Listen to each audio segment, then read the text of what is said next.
Então, vir a uma nova encarnação é um pouco assim, né. Vir à nova encarnação é como, entrar no Egito. Mas nós não viemos para permanecer, não é aquele o nosso destino. Eles sabiam, já estava nas promessas que Deus havia feito a Jacó, que ele deveria, né, ir para uma certa terra, que ele deveria ocupar um certo lugar e deveria dar nascimento, ou seja, a um povo. Ele tinha uma missão.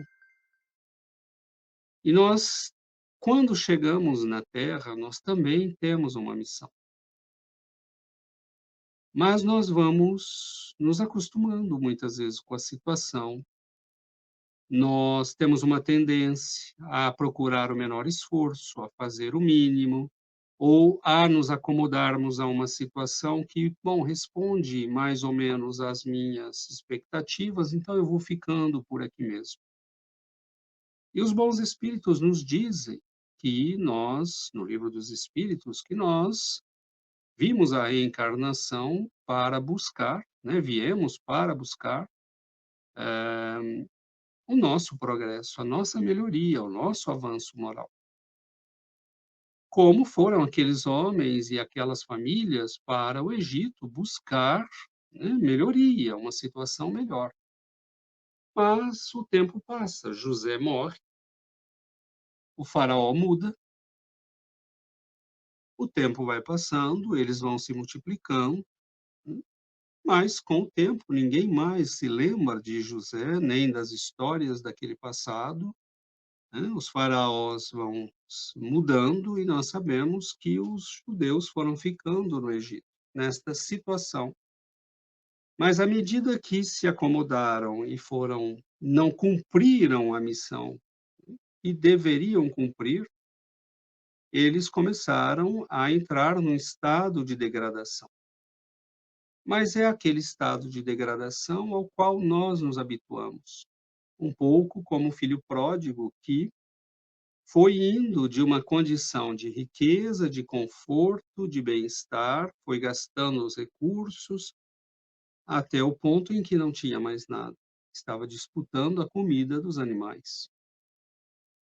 Nós vemos que o padrão é o mesmo, porque aquele povo foi ficando, foi se multiplicando, foram casando, foram tendo filhos e, num certo momento, o faraó, depois um faraó que nunca havia ouvido falar de José, aos séculos depois, né, consta que eles ficaram mais de 3 séculos no Egito,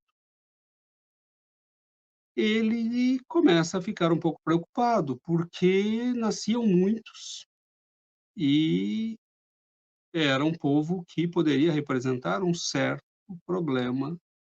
Não eram, né, oficialmente escravos, mas o que era um trabalhador daquela época, né? Era alguém que trabalhava apenas pela comida. Nós sabemos que o pagamento era, feito em espécies, né, um pouco de pão, um pouco de azeite, um pouco disto, um pouco daquilo, era este o pagamento que era feito para os trabalhadores.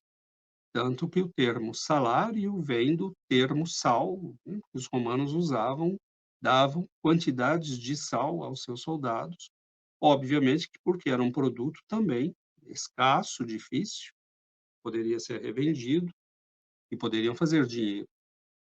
Mas era pago desta forma. E nós vemos neste momento que eles se acostumam àquela vida, se acostumam àquela situação, vão ficando, entrando numa quase escravidão, e o faraó decide que é tempo, né, de eliminar, e todo menino que nascesse, as parteiras egípcias foram aconselhadas a eliminá-los, jogá-los no Nilo. Mas nós sabemos pela história que nem todas fizeram isso. Um dos meninos que nasce, né, é salvo, será aquele que nós conhecemos como Moisés. Então é a mensagem divina que nos manda alguém para dizer: vocês não estão no lugar certo, não estão fazendo o que devem fazer, e vocês precisam se mover.